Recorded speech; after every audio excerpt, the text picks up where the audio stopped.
I have done a lot of things in my life that I am not proud of. I have lied to federal prosecutors. I have falsified documentation that sent an innocent man to prison for 14 months. I have run cons so clean and so precise that the people I ran them on thanked me afterward, genuinely, warmly, not knowing yet what I had taken. I have been at various points in my adult life a fraud investigator, a fraud perpetrator, a government asset, a government liability, and a man sitting alone in a parking lot at 2 in the morning wondering which version of himself was the real one. I walked away from all of it 3 years ago. I got a house in Cincinnati, a legitimate consulting practice, a wife who made Sunday pot roast and complained about the neighbors and kissed me every morning before I'd brushed my teeth, which is either the truest form of love or a woman with no sense of smell. I thought I was done. I thought wrong. Welcome back to Dad's True Revenge. Grab your snacks, get comfortable, and remember, the people in these stories had every chance to behave themselves. They just chose wrong. Drop a comment and be sure to subscribe. You're going to love it here. My name is Bobby Anderson, and the day my life came back to collect what I owed it, it didn't arrive with sirens or federal agents or anything dramatic. It arrived as a phone call from a bank teller named Gary, who had an unfortunate habit of breathing through his mouth directly into the receiver. It was a Tuesday. Again, a Tuesday. I am starting to believe that Tuesdays have it out for me personally. I was at my desk halfway through a compliance report for a regional credit union that paid adequately and required absolutely nothing interesting of me, which was exactly how I liked it. My coffee was hot. My dog, a beagle named Frank, who had strong opinions about mail carriers, was asleep under my desk. The ceiling fan was doing its slow, reliable thing. My cell phone rang. Unknown number, Cincinnati area code. I answered with the particular suspicion I reserve for unknown numbers, which is to say I answered with complete cheerful neutrality that gives away nothing. This is Bobby Anderson. This is Gary calling from First Alliance Bank on Montgomery Road. I'm sorry to bother you, sir. But another pause. And what came in that pause was the specific hesitation of a man who has rehearsed a sentence and is now uncertain it's going to land the way he planned. I'm not sure quite how to say this. Try the beginning, I said. Works most of the time, right? Yes, Mr. Anderson. I don't think that's you. He said it like a confession. Your wife is here right now with a man. And he looks, sir, he looks just like you. I put down my pen. Not dramatically. Just set it down the way you set something down, when your hands have decided they need to be empty for whatever comes next. I'm sorry, I said. The gentleman with your wife, Gary said carefully, presented your identification, your driver's license, your account PIN, your social security number. Everything checks out on paper. But I've seen you come in here for 3 years, Mr. Anderson. And something is, he dropped his voice slightly. Something is off, the way he holds himself. Little things. I can't explain it exactly. 3 years. Gary had been watching me walk into that bank for 3 years, and apparently cataloged enough of me to notice when the copy arrived. I made a mental note to tip Gary substantially better going forward. Are they still there? I said. My voice was even, professionally, almost medically even. The kind of even that used to be my most valuable professional asset, and that my therapist had told me 2 years ago was also my most significant personal liability. Yes, sir. They're at window 3. Your wife is doing most of the talking. What are they trying to do, Gary? A pause. Wire transfer, sir. Joint account. $240,000. Our entire liquid savings. 18 years of my wife's careful, disciplined, relentless saving. She kept a spreadsheet, color-coded, that she updated every single month, which I had always found both impressive and mildly terrifying. Gary, I said, yes, sir. Find a reason to delay them. Tell them the system is slow. Tell them there's a verification hold. Tell them you need a supervisor. Tell them literally anything. Yes, I can do that. And Gary, sir, don't tell them you called me. I hung up. Frank the Beagle opened one eye from under my desk, assessed my energy, and closed it again. Reasonable response. I sat for exactly 30 seconds, not because I needed to think. I knew what was happening before Gary finished his second sentence. I sat because 30 seconds was the amount of time I needed to put away the version of myself that had a pot roast wife and a ceiling fan and a color-coded savings spreadsheet and locate the other one.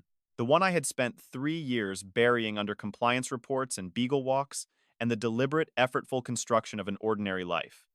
He was still there. He had been waiting with the patient confidence of someone who knew he'd be needed again eventually. I found him immediately. Of course I did. Let me tell you about Chris Cole. Chris and I met at 24. Both of us entry-level investigators at a private financial forensics firm in Chicago called Halston Group. He was lean, quick, with a face that was aggressively forgettable in the best possible way. The kind of face that slides through rooms without catching on anything. He could become someone else between the elevator and the lobby. I watched him do it once just to see, and by the time the doors opened, he had a different walk, different posture, and had somehow acquired what appeared to be a mild southern accent. I asked him afterward how he did it. Pick something to change, he said. Just one thing. Everything else follows. We were partners for 6 years. We ran investigations, built cases, dismantled fraud operations from the inside with the specific satisfaction of people who understood the machinery because they could have built it themselves. We were good. Better than good. We were the kind of team that made other investigators feel slightly bad about their own abilities, which we were not nearly humble enough about. The problem with being very good at understanding how cons work is that it is a philosophically short distance from understanding them to running them. Chris made that trip in year 5. I made it in year 6. I won't dress it up. We identified a target. A man running a legitimate Ponzi scheme, if such a thing can be said to exist, which is to say a man who was stealing money but stealing it from people who had themselves stolen it. And we took $200,000 out of his operation before reporting the rest to the SEC. We told ourselves it was justice adjacent. We told ourselves the math worked out morally. It didn't. The man we stole from in the process of the SEC investigation identified the discrepancy, not us specifically, but the missing money. An investigator named Howard Finch was assigned to look into it. Howard Finch was thorough in the specific, humorless way of people who become investigators because they genuinely believe in accuracy rather than outcomes. Chris panicked. I didn't panic, but I did something worse than panic. I helped Chris build a case, fabricated, precise, and devastatingly convincing, that pointed Howard Finch's investigation toward a junior analyst at Halston named Tilly Webb, who had nothing to do with any of it. Tilly Webb spent 14 months in federal prison. He was 27 years old. Chris and I walked away clean. I lasted 8 more months in that life before I couldn't anymore. I left Chicago. I left the industry. I moved to Cincinnati, built the practice, met my wife, a woman named Sandra, who was warm and steady and laughed at things I said, and asked about my day with what appeared to be genuine interest. I never told Sandra any of it. I told myself I was protecting her. I was protecting myself. Chris and I hadn't spoken in 3 years. The last thing he'd said to me, standing in the parking garage of the Halston building on the day I quit, was, "You can't just walk away from what we are, Bobby. It doesn't work like that." Sitting in my Cincinnati home office on a Tuesday morning with an empty phone call and a beagle under my desk, I was beginning to appreciate that Chris Cole had, as usual, been entirely correct. First Alliance Bank on Montgomery Road was 11 minutes from my house under normal conditions. I made it in 7. I parked across the street rather than in the lot. Old habit, positioning. Always know your exit before you know your entrance. Through the bank's large front windows, I could see window 3 from where I sat. Sandra's honey blonde hair, her dark blue coat, the one she'd bought last November, the one with the oversized buttons she'd been so pleased about. And next to her, the back of a man's head, my height, my build, my haircut for that matter, though his was slightly neater than mine, which I found personally offensive. I sat in my car and I watched them for a moment. Sandra was talking to Gary, patient, warm, the way Sandra talked to everyone in service positions, because she was the kind of person who actually meant it when she asked how your day was going. The man next to her was looking at something on the counter. Still, controlled. I recognized the stillness. I had taught Chris Cole to stand exactly that still, in situations of elevated stress. Movement broadcasts. I used to tell him stillness says you have nothing to prove. He had been a very good student. My phone buzzed. Gary texting from what I assumed was under the counter. System delay only buys 10 more minutes, sir. I typed back. That's enough. I got out of the car. I didn't go in the front entrance. There was a side door. Commercial access. Always unlocked during business hours. Accessible to account holders with a card. I had used it exactly once before to drop off documents after hours. I used it now. The bank's interior from the side was a different geography than the front. I could see window 3 at an angle, without being visible from it. I found the branch manager's office, knocked once, and opened the door before anyone answered. A woman in her 50s looked up from her desk with the expression of someone who had been about to say, "Come in," and was slightly annoyed at being preempted. Her nameplate said Patricia Holt, branch manager. "Miss Holt?" I said with the calm, pleasant authority of a man who belongs exactly where he is. "My name is Bobby Anderson. I have an account at this branch." There is a man at window 3 currently attempting to impersonate me and wire transfer my joint savings. I need 60 seconds of your time, and I need you to call the police while we talk.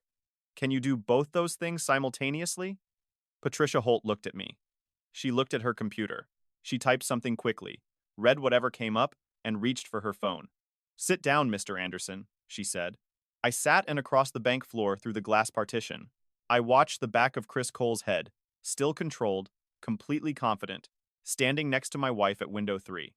My wife, who was supposed to be at her sick mother's house in Dayton. Her mother, who I happened to know, had been in excellent health since her hip replacement in March. I sat with that information in Patricia Holt's office, and I let it settle into its true shape. Slow, cold, and clarifying. The way things settle when you stop arguing with what they actually are. Sandra wasn't a victim in this room. Sandra had driven here. Sandra had brought him. If you've made it this far, do us one quick favor. Subscribe. A lot of people watch without ever doing it, but it costs you nothing and means everything to us. Thank you genuinely. There's a particular kind of hurt that doesn't announce itself. It doesn't arrive hot the way anger does. It doesn't arrive with the sharp, immediate clarity of betrayal. The kind you feel in your chest like something physical, like something with edges. It arrives later, quieter. It arrives the way cold arrives in a room, when a window has been open for hours, and you've only just noticed. And you realize standing there that the room has been cold for a long time, and you simply kept convincing yourself it was fine. I sat in Patricia Holt's office, and I was on the surface completely fine, calm, organized, functioning at the particular frequency I reserved for situations that required all available bandwidths and zero emotional interference. I had a job to do. I had maybe 8 minutes before Gary's system delay expired, and Chris Cole attempted to walk out of that bank with my life savings and my wife on his arm. I was completely fine. I noted clinically that my hands were absolutely steady. I noted this the way you note something you need to be true. Patricia Holt was, I will say, an exceptional human being in a crisis. She called the police with the brisk efficiency of a woman who had trained for exactly this scenario and was quietly pleased to finally use the training. She dispatched a silent alert to Gary through the bank's internal system. She pulled up my account on her screen, confirmed the wire transfer was still pending, still in the deliberately sluggish processing limbo that Gary had manufactured with admirable creativity. And she looked at me across her desk with the focused calm of a professional who needed exactly one more piece of information. Mr. Anderson, she said, the woman with this man, do you know her? Yes, I said. A pause. Is she a joint account holder? That complicates the criminal exposure on the wire transfer. She said carefully, if she's a joint holder authorizing the transaction. I understand. I said it gently because none of this was her fault and she was doing everything right. I just need a few minutes with them before the police arrive. I need to understand the shape of this before it becomes official. She studied me. 2 minutes. She said, the officers will be here in 5. 2 is enough. She stood, smoothed her jacket, and led me out of her office onto the bank floor. I will tell you something about seeing a person impersonate you. It is one of the stranger experiences available to a human being. Stranger than I had anticipated, and I had spent considerable professional time thinking about impersonation from the technical side. But the technical side doesn't prepare you for the visceral, slightly surreal experience of walking up behind your own silhouette and tapping it on the shoulder. I didn't tap him on the shoulder. I came up beside him slowly, and I stood there for exactly 2 seconds before either of them noticed me. 2 seconds in which I was able to observe from a distance of about 18 inches just how good Chris Cole had gotten. The haircut was mine. The posture, that particular way I stand with my weight slightly left, a habit from an old ankle injury, was mine.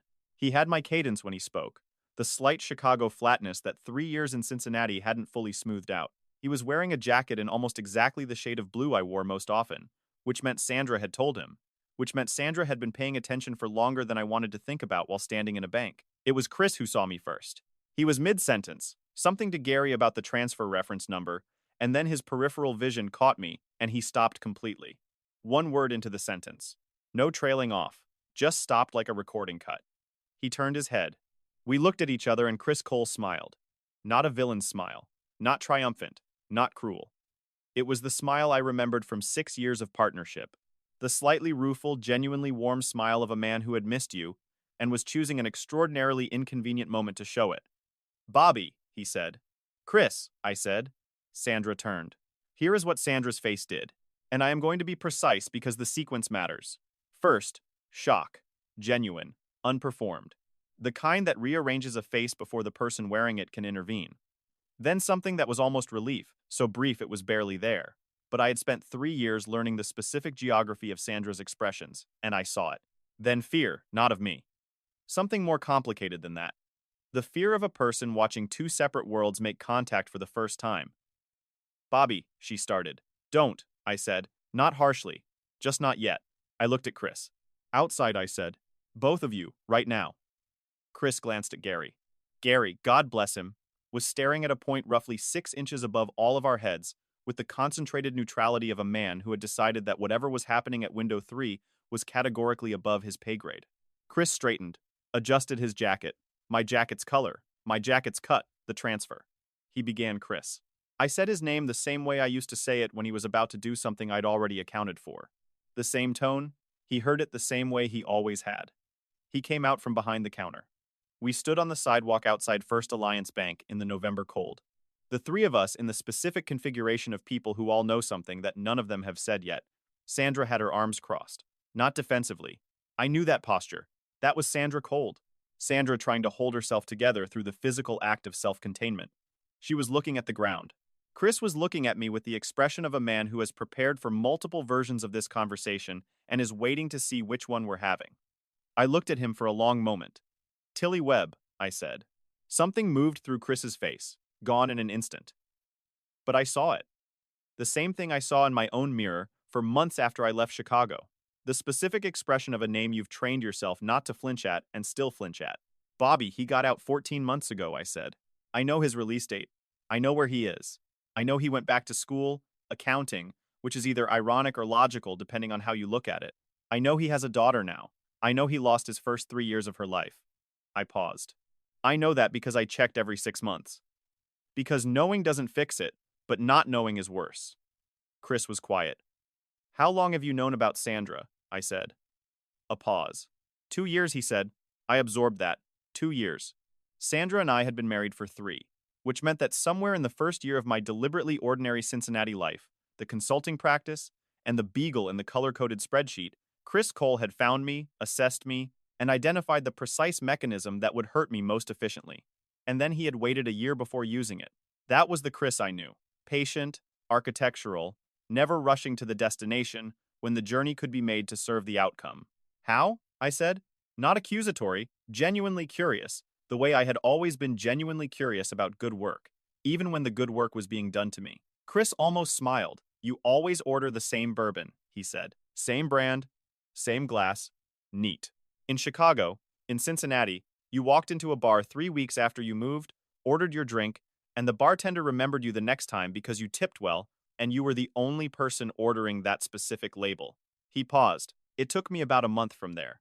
I thought about Sandra, about the bar where we met, a Tuesday evening, which I was now realizing was a data point I should have examined more carefully, about how she had been sitting 2 seats down and had commented on my drink order, with a specificity that I had found charming. Charming? She approached you? I said to Chris. Chris said nothing. I turned to Sandra. She was looking at me now, her arms still crossed, her face doing something I had no prior reference for, because in 3 years of learning her expressions, I had never seen this one. And the reason I'd never seen it was that it was the one she'd been keeping from me. He contacted me first, she said. Her voice was steady, quiet, 2 years ago. Told me who you were, what you'd done. A breath. What you did to Tilly Webb. I stood with that. And I said, and I didn't believe him. She looked at me directly. So I checked. How much did you find? Enough, she said simply. The word enough landed with the specific weight of a word that has been chosen carefully over a long period of time. Not everything. Not all of it. Enough. Which meant she had found what she needed to find, and had stopped looking before she found what she couldn't live with, which was its own kind of answer. Why didn't you leave? I said. She was quiet for a moment. Because I wanted to understand it first, she said, who you were before, whether the man I married was real or she stopped. Chris said the money would go to Tilly, that it was restitution, that you'd stolen exactly $240,000 from the operation. He had the records, and that sending it back was the only way to...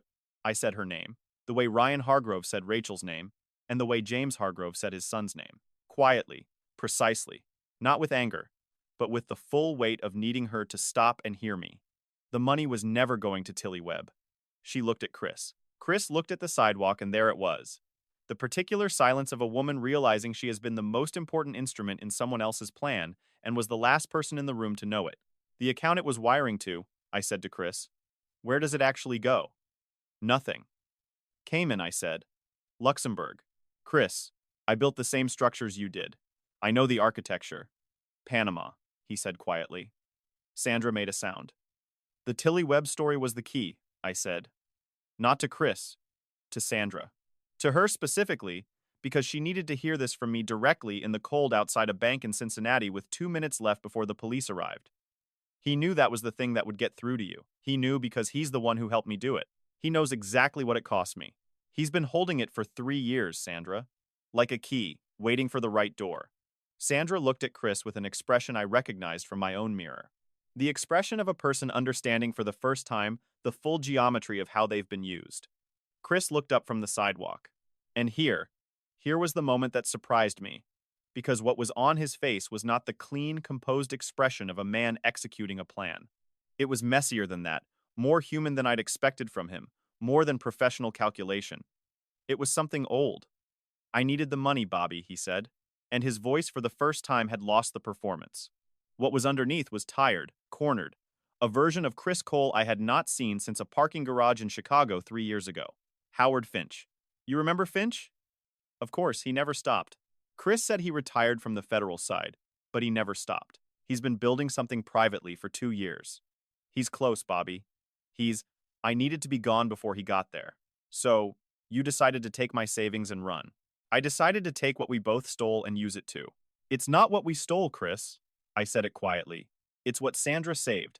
Dollar by dollar for 18 years before she ever met me. You picked the wrong account. Chris had no answer for that. None of us did for a moment.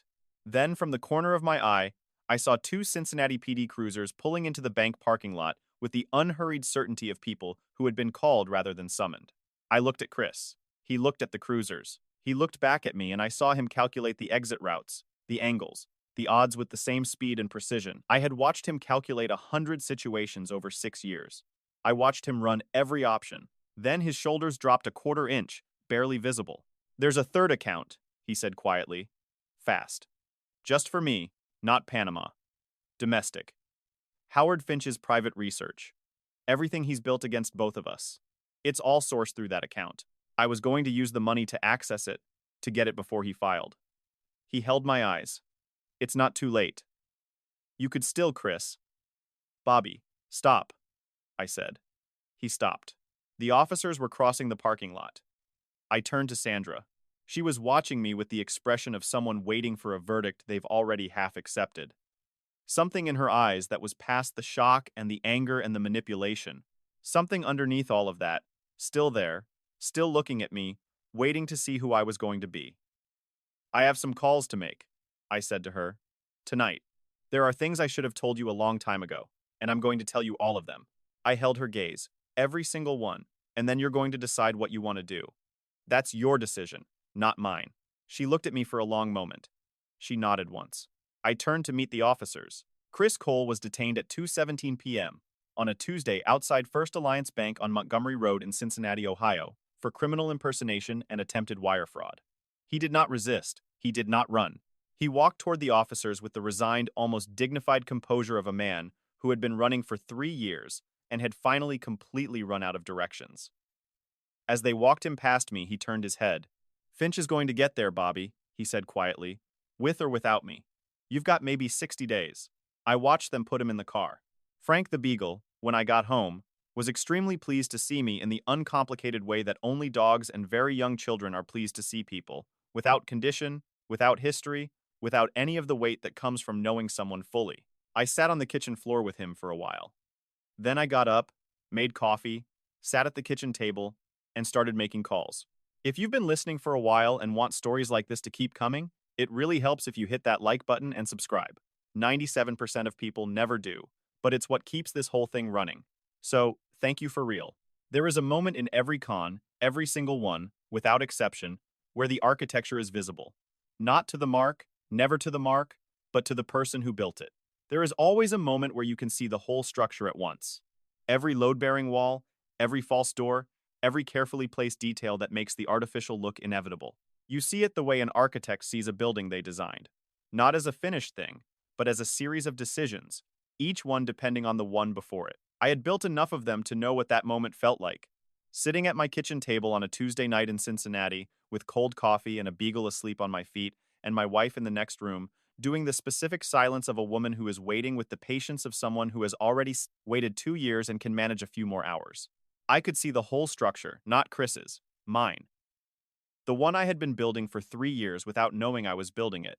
The ordinary life, the compliance reports, the deliberately unremarkable practice, every decision I had made since Chicago laid out in sequence. And at the center of all of it, the load-bearing wall I had never examined, was Tilly Webb. I'm 27 years old, 14 months in federal prison. 3 years of his daughter's life he didn't get back because of me.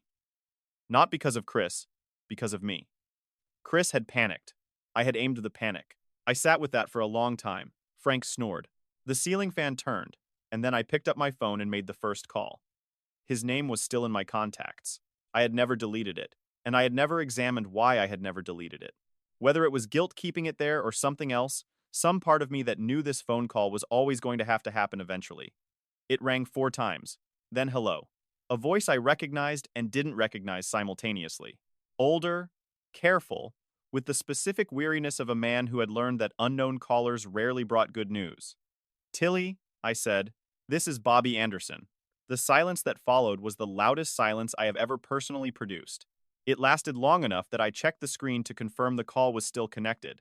Then he said in a voice stripped of everything except the raw material underneath, "Why are you calling me? And because things are happening that involve you whether you want them to or not, and you deserve to know before they arrive at your door?" I paused. "I'll understand if you hang up, but I'm asking you not to." Another silence. Shorter. "Talk," he said. I told him everything. Not the abbreviated version, not the version with the softened edges, and the context that makes the teller look slightly less like what they actually were. The whole thing, the operation, the money, the decision Chris and I made, the fabricated evidence, the specific way I had constructed the case against him with the same professional precision I had used to construct legitimate cases for 6 years. I told him about leaving Chicago, about Cincinnati, about the consulting practice and the deliberate ordinariness of the life I had built, partly because I wanted out and partly because I did not entirely believe I deserved more than ordinary. I told him about today, about Chris, about Sandra, about Howard Finch and the 60 days Chris had mentioned outside the bank. When I finished, there was a silence that was different from the first one. Fuller, like a room after something loud has stopped. "Your daughter," I said. "How old is she now?" A pause. When he answered, his voice had changed in a way I couldn't fully name. "4," he said. "Her name is Joy." I closed my eyes briefly. "Tilly, I can't give you back what I took from you." I said, "I know that. I'm not calling to ask for forgiveness. And I'm not calling to make myself feel better about something that doesn't deserve to feel better." I opened my eyes. "I'm calling because there's a way to make this right. Not completely, not in the way it should be right, but in the way that's still available. And it requires you to make a decision about whether you want to be part of it." He was quiet for a long time. Then he said, "What kind of decision?" Howard Finch arrived on a Thursday. I knew he was coming because I had called him first Wednesday morning before my coffee was finished, before Sandra came downstairs. Before I had fully talked myself into it, and while the part of me that hadn't fully talked myself into, it could still be overruled by the part that knew it was the only move. Howard Finch was 61, retired from FBI financial crimes, with a voice like gravel being poured into a metal bucket and the specific patient energy of a man who had spent 40 years being right about people and had learned to wait for them to confirm it. He had been building a private case against Chris and me for 2 years. Chris had been right about that. What Chris hadn't known, what I was counting on Chris not knowing, was that Howard Finch was not building the case to profit from it. He was building it because Tilly Webb had been his case. The wrongful conviction had lived in Finch's chest like a splinter for 3 years, working its way deeper every time he thought about it. And he had retired from the Bureau 6 months after Tilly's release, and started pulling the thread privately on his own time, with his own money because some things a person cannot leave unfinished. He drove from Chicago to Cincinnati in a rented Ford, and sat across from me at my kitchen table with a legal pad and a cup of coffee he didn't touch. And he looked at me the way a man looks at something he has been trying to find for 2 years, and is now deciding what to do with. "You called me," he said, not accusatory, just noting the fact. "I did," I said. "Why?" "Because Chris Cole told me you were 60 days out," I said.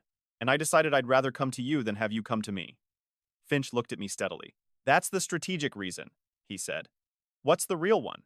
I looked at this man who had spent 2 years and his own retirement money pursuing a wrong that most people had already filed away and forgotten. And I told him the truth because a 27-year-old kid lost 14 months of his life and 3 years of his daughter's because I pointed a finger at him, I said. And the least I can do is point the finger back at myself with the same precision. Finch studied me for a long time. Then he opened his legal pad. Start from the beginning, he said, and don't leave anything out. I didn't leave anything out. Sandra sat in on the second hour. Not because I asked her to. She appeared in the kitchen doorway with fresh coffee, assessed the situation with the quiet competence that I had always admired and had never adequately told her I admired, and sat down at the table with the expression of a woman who has decided she is going to know all of it and is prepared for what all of it costs. She heard things in that second hour that I had never told her. Things that were worse than what Chris had told her. Things that explained the person she'd married in ways that made the marriage viewed from a certain angle look like something built on a fault line. She didn't leave the table. She refilled Howard Finch's coffee once, without being asked, and she stayed. That meant something. I couldn't tell you precisely what, but it meant something. Let me tell you about the third account. Chris, in the 2 seconds before the police put him in the car, had told me about Howard Finch's private research account. Everything Finch had built. 2 years of documentation, financial records, witness statements, sourced and accessible through a single domestic account that Chris had identified and planned to drain, destroying the evidence and the investigation simultaneously with the same transaction. Chris was smart. He was also, as it turned out, slightly less smart than he thought because the account he'd identified, the one he'd spent 6 months mapping, planning to access with the money from Sandra's savings, had a secondary holder, a name added 14 months ago. Quiet, unremarkable in the account structure. Easy to miss if you were looking at the financials and not the administrative details. The secondary holder was Tilly Webb. Finch had found Tilly 2 years ago, had driven to Indianapolis, had sat across from a 29-year-old man rebuilding his life from the foundation up, and had told him the truth about what had happened to him and why. And Tilly had made a decision that I would not have made in his position. He had said yes. Yes to being part of building the case. Yes to helping gather what was needed. Yes to a 2-year process of quiet, patient, careful documentation that a man who wanted to run would have found unbearable. Tilly Webb had spent 14 months in federal prison for something he didn't do, and then he'd spent 2 years helping build the case that would prove it. When Finch told me this at my kitchen table, something happened to my face that I couldn't control. Sandra saw it and said nothing, which was the right thing to do. He knows you called him, Finch said. I know, I said, he told me this morning. Finch said that he wanted you to know something. He looked at his legal pad briefly, then back at me. He said, and I'm reading this directly because he asked me to. He said, tell him Joy's middle name is Carol, after his mother. The kitchen was very quiet. I looked at Finch. He named his daughter after my mother. My voice came out differently than I expected. Carol Webb, Finch said simply. 4 years old. I had to look away from both of them for a moment. At the window, at the yard, at nothing in particular. Frank, who had the instincts of a much more emotionally intelligent creature than his behavior around mail carriers, suggested a pat over and sat on my foot. I reached down and put my hand on his head. What does he need from me? I said. A statement, Finch said. On record, fully corroborating the fabricated evidence, the methodology, your specific role, combined with what I've built and what Tilly has provided, it closes the case completely. Criminal conviction overturned. Chris Cole faces federal charges that carry real weight. And you? He paused carefully. And me? I said. Finch looked at me evenly. Cooperation and voluntary disclosure carry significant weight in sentencing, he said. I can't make you any promises. The DA makes those decisions. I'm not asking for promises, I said. Bobby, Sandra said quietly. I know what this means, Sandra. I know you know, she said. I'm not trying to talk you out of it. She held my gaze across the table. I'm just saying your name so you know I'm here. I looked at my wife. This woman who had been approached by my former partner, handed the worst version of who I had been, and chose to stay at the table long enough to find out if there was more to the story, who had been manipulated and used, and had every reason to be walking out the door, and was instead sitting in our kitchen at 10 in the morning, offering Howard Finch a second cup of coffee. I know, I said. I turned back to Finch. Where do I sign? I said. Here is what happened in the clean, factual sequence that lives at the other end of all of it. Chris Cole was charged with criminal impersonation, attempted wire fraud, And once my statement was added to Finch's case, conspiracy in the original securities fraud and wrongful conviction of Tilly Webb, he pleaded guilty to reduced charges 11 months later and received 6 years. He will be 51 when he gets out. I received 18 months of supervised release, a substantial financial penalty, and a permanent bar from the financial industry.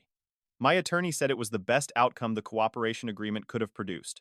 She said it with the careful neutrality of a woman who did not want to editorialize. The consulting practice closed, obviously. Tilly Webb's conviction was formally overturned 7 months after my statement. There was a brief news cycle about it. The kind that arrives fast and leaves faster because the world moves quickly and wrongful conviction stories are devastatingly not uncommon enough to hold attention for long. Tilly gave one interview to a reporter in Indianapolis in which he said he had no comment about the people responsible and was focused on his daughter. His daughter, Joy Carol Webb, 4 years old, named after a woman she would never meet, carrying a name given by a man whose capacity for grace so far exceeded his circumstances that I had no adequate framework for it. I have not contacted Tilly again. That was his boundary communicated through Finch, and I will hold it for as long as he holds it, and indefinitely after that if that's what he needs. Some debts are not repaid by the debtor. They are carried. You carry them, not because carrying them changes anything for the person you wronged, but because putting them down would require a kind of forgetting that you have no right to. I carry it. Sandra and I sold the house in November. We moved to a smaller place in Kentucky across the river. The kind of town where nobody knows your name yet, but the hardware store owner will learn it inside a month because that's what hardware store owners do. I got a job teaching financial literacy at a community college, which pays a third of what the consulting practice paid, and requires me to be coherent at 8 in the morning, which is genuinely the hardest part. Sandra got a position at a local nonprofit. She comes home with paperwork and genuine complaints about her coworkers, and occasionally with the leftover food from their fundraising events, which are always aggressively wholesome, and which Frank the Beagle has strong opinions about. We are by most external measurements unremarkable. We are by every measurement that actually matters more honest with each other than we have ever been. Because there is nothing left to protect. I told her everything. Every version of myself, every choice, every calculation. I handed it all over, and she held it and made her decision. She stayed. Not because the past was acceptable. It wasn't. Not because I deserved it. I didn't. She stayed because she decided with full information and clear eyes and the sovereign authority of a woman who knows exactly who she is, that the man at my kitchen table making calls at midnight was someone she wanted to know. That distinction matters to me more than I can say. I think about Chris Cole sometimes, not with anger, but with something more complicated. The sad, clear-eyed recognition that we were the same person for 6 years and then made different choices at the same fork, and that the choices compounded over time until we were standing on opposite sides of a thing that could not be crossed. He was brilliant. He was at his best, the best partner I ever had, and he used every gift he had in service of a fear he never once faced directly. I understand the fear. I had the same one. The difference, I think, was Sandra sitting at a kitchen table. Was Howard Finch driving from Chicago on his own time? Was Tilly Webb naming his daughter after my mother, which is an act of humanity so enormous I will spend the rest of my life trying to be worthy of it without ever fully getting there? The difference was having people who made the right thing feel possible instead of just correct. Frank died the following spring. I mention this not for drama, but because he deserves to be in the record. 13 years old, went quietly in his sleep on the kitchen floor, surrounded by the same linoleum and the same ceiling fan and the same general air of having lived exactly the life he was built for. We got another beagle 3 months later. Sandra named her Tuesday. I told Sandra that Tuesdays had a complicated history for me. Sandra said that was exactly why. I looked at this woman, at the specific, particular, irreplaceable architecture of her, and I thought about all the versions of the story that could have been written. The version where I never answered Gary's call. The version where I ran when the police arrived. The version where I took Chris's 60-day warning and used it the way the old Bobby Anderson would have used it to disappear. And then I looked at Tuesday the Beagle, who had the same strong opinions about mail carriers as her predecessor, and was already in the process of establishing herself as the dominant personality in our household. And I thought about Joy Carol Webb in Indianapolis. And I thought about Howard Finch driving home to Chicago with a closed legal pad and a case that was finally finished. And I thought about my mother, Carol Anderson, a woman I have not mentioned until this moment because she belongs at the end of this story rather than the beginning, who raised me alone in a small apartment in Chicago and who told me exactly once when I was 9 years old and had lied about something I no longer remember, something I have never forgotten. She said, Bobby, the truth doesn't need you to protect it. It just needs you to stop hiding from it. I spent 30 years hiding from it. I spent one Tuesday finding my way back. My name is Bobby Anderson. I am a former fraud investigator, a former fraud perpetrator, a community college instructor, and a man who answers the phone when unknown numbers call. Because I have learned at considerable personal expense that the calls you don't want to take are usually the ones you need. I have been the mark. I have been the architect. I have been on my best day, the man who picked up the phone and told the truth to everyone who needed to hear it. That last one is the one I'm working on being again every single day. That's the whole story except for Tuesday, the beagle who is currently eating something she shouldn't be. And that story never ends. If you like this story, join our community by hitting that like button and subscribing for more real, raw, and family-centered stories. And as always, thank you for being a part of this sphere.